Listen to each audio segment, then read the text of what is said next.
Sharon Stone is one of the iconic actresses of the 90s. The rise of her career wasn't as many other actresses, and for quite a long time, she appeared only in cameo roles.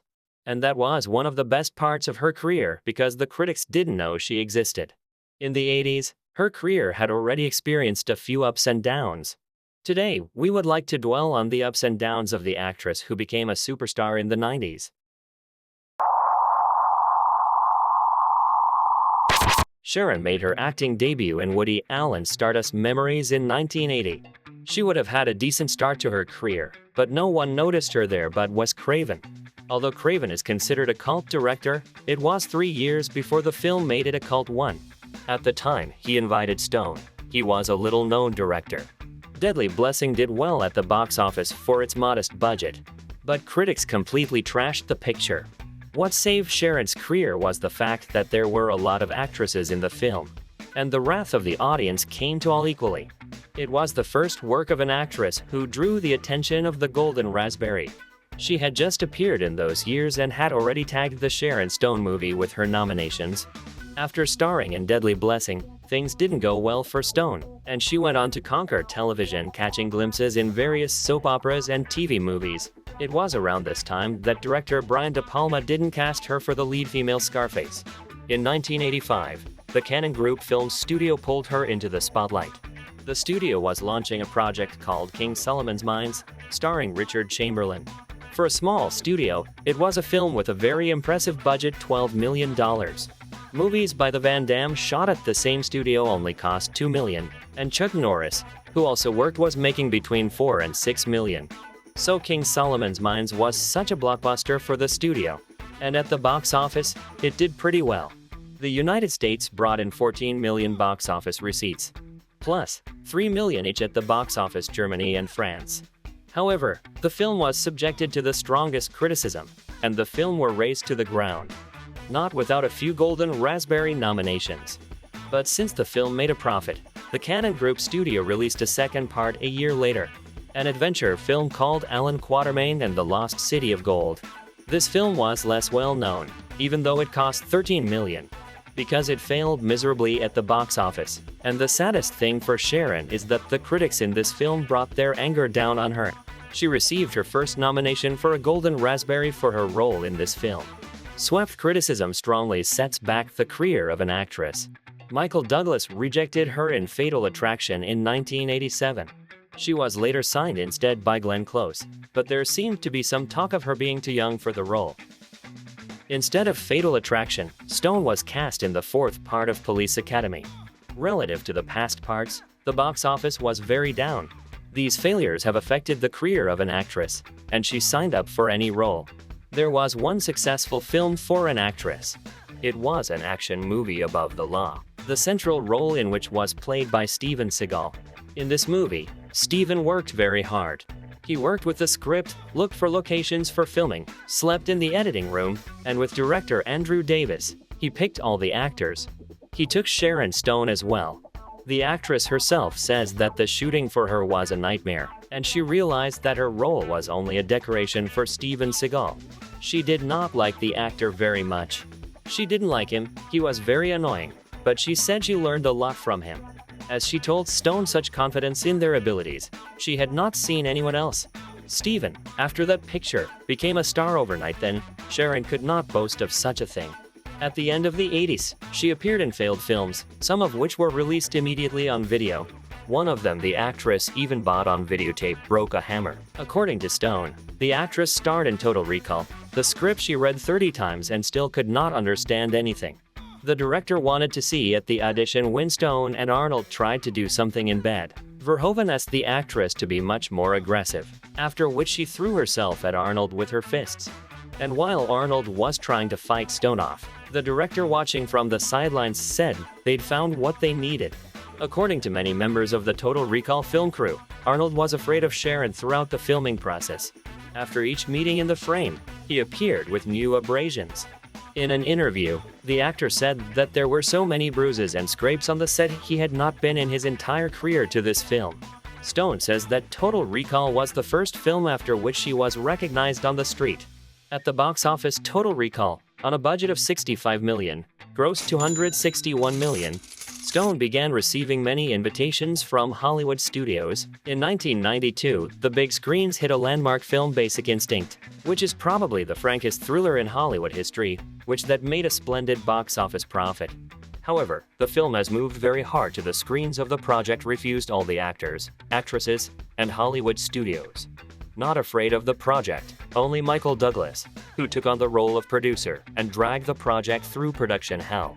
Douglas joined the project and began sending out offers to dozens of actresses, almost all of whom refused immediately after reading the script. Douglas believed such a film would only be successful if the leading roles were two big stars. The problem was to find a famous actress ready for hot scenes. So the first time when the director Paul Verhoeven proposed Sharon Stone, Douglas refused. But time has passed, and agreed with no one could. Demi Moore refused, not because of the intimate scenes, and was convinced that the picture would fail and hurt her career. Filming was almost cancelled, but Paul Verhoeven returned to Douglas with an offer to meet Sharon Stone. Michael Douglas had to watch Total Recall and see that the actress goes from being an innocent girl to a ruthless bitch very well and quickly. Realizing that the film could not take place, Douglas decided to take the risk. Stone admitted that she was uncomfortable being around Michael Douglas. For this reason, she almost gave up on the film. After the movie came out and became a box office hit, Sharon Stone said that it was her discomfort that created some tension in the scenes between the actors and did the film well. That is, if in Total Recall Arnold was afraid of Stone, then in Basic Instinct, Sharon was already afraid of Michael Douglas. By the way, refused to put Sharon Stone's name next to his in the credits. For this, he was criticized by many Hollywood stars after the film were released. But Michael decided that he would risk the most, meaning that only his name would be in the credits before the movie's title. The rating committee was outraged by the material they were sent for, and refused to give the film an adult rating. Expecting this, Paul Verhoeven filmed many of the bad scenes from 3 different angles. The rating committee skipped that particular episode. Many rumors surround its appearance, some of which are spread by Stone herself. Sometimes in interviews, she said that she made up the episode herself. Sometimes she blamed the director for not warning her. And sometimes Paul Verhoeven even turned out to be the villain, who threatened her to take off her underwear. The director usually reacts to this by cursing, calling it total nonsense. He says that no woman in a miniskirt, seeing a camera pointed at her, would ever make such a move if she didn't want to. The fact that she was forced to do it, he usually does not comment. Once it hit theaters on March 22, 1992, Basic Instinct was a box office hit, grossing $352 million in theaters worldwide on a budget of $49. Sharon Stone instantly became a superstar. The actress began to call in expensive projects. Of course, the highest amounts were offered for erotic films. The tape Sliver hit the screens in 1993. Sharon got $2.5 million for her role in that film, while for Basic Instinct $500,000. The production of Sliver became a problem. Sharon Stone organized part of these problems. The actress's character has always been not the most malleable, and star status, as often happens, has removed all restrictions. Director Philip Noyce says that Sharon Stone and William Baldwin hated each other, and demanded that at every opportunity to shoot them separately. After the release of Sliver, critics remembered Sharon. The actress received devastating reviews, and the film had 7 nominations for the Golden Raspberry. But the film was not a definite failure. On a budget of $40 million, the film grossed $116 million. But another film from 1993 was a failure, Intersection, in which Sharon and Richard Gere ultimately failed. And for her participation in this, actress has already received her Golden Raspberry. After the sensitive failures, the actress began to turn down all the melodramas, which she was offered to star in, and gave her consent to film in the action movie The Specialist, for which she received $5 million. Sylvester Stallone's critics also made the film delighted, and the picture received from them only 5% positive reviews. The Specialist did quite well, although it was expected to do better with 2 such stars in the lead roles. On a budget of $45 million, the film made it to the $170 million box office mark. The year 1995 was to be a decisive one for the actress. This year, the big screens hit the movie Casino, directed by Martin Scorsese. For this role, Sharon was nominated for an Oscar and won a Golden Globe. But like many of Martin's works, Casino was praised by everyone, but in cinemas it performed mediocrely on a budget of $52 million and grossed only $116 million. The actress also failed in the western The Quick and the Dead in the same year. Stone was a producer in this film and influenced many of the moments she chose Sam Raimi to direct. She was also very keen to see Leonardo DiCaprio in the movie. The picture's budget was limited, and she could not afford the fee for Leo. The film paid the required amount out of her pocket, which was $150,000. At the box office, which cost $32 million, the film could collect only $18 million. For a while, the actress still received significant royalties for their roles. But all of her films failed. It did not save her even when she got into fiction with many famous actors. And in the early 90s, her career actress was rapidly declining. Although she received another nomination for a Golden Globe for the movie The Muse, it did not help her career in any way. After all, she was subjected to the strongest criticism for other films. In 2005, she received several nominations for the Golden Raspberry for Catwoman, and in 2006, Basic Instinct 2 was released. It's believed that the only one reason the film was only released because Stone received a $13 million fee, regardless of whether or not the film would take place. Plus, the development of the film was almost 10 years in the making. Basic Instinct 2 could have been a $30 million film that never got made.